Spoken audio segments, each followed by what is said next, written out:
I'm Matt Hansen. I'm the executive producer at Double Fine, working on Fandango.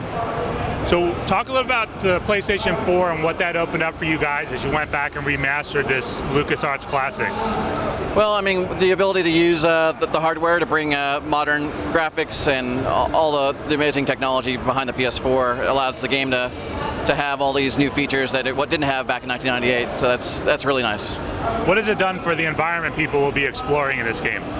So the environments are they've been scaled up to be HD resolution, but the textures for all the characters have been they've all been repainted and they look beautiful. And then the renderer for the whole game has been changed, so it looks beautiful. You'll see Manny looks much more modern than he did previously. What do you think it is about this character that has stood the test of time? I think there's, it's humor. I think there's a lot of style behind the character. I think it's the voice acting is amazing. I think the writing is really amazing as well. Just really well developed character, and so I think people really resonate with that. This was originally designed for point and click. Talk a little about the controllers and how you're utilizing them for this game. It was originally actually tank controls. That's like a controller, using a controller or keyboard and mouse.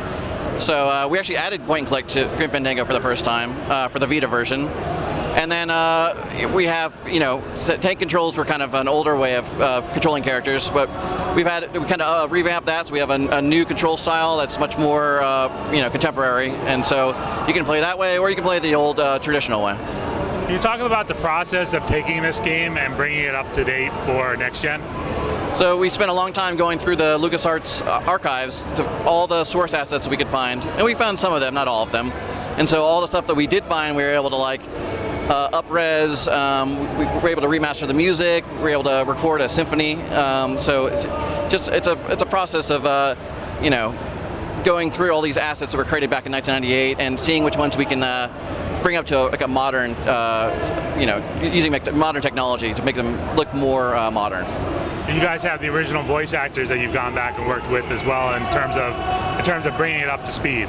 It's all the same voice actors, so that we haven't really changed the voice acting at all. It's all the same ones, but we were able to use the original uncompressed versions of those voices, so they sound really nice now. Is there anything extra that you guys have added for people that did play the original game?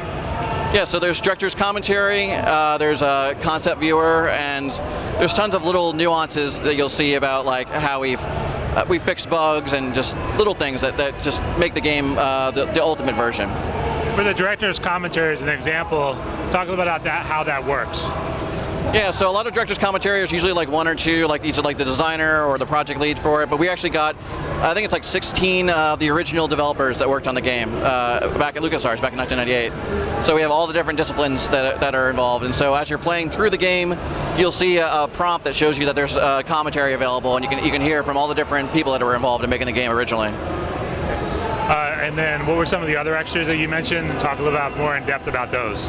And so we have the concept viewer, which is Peter Chan, who's the original concept artist for the game.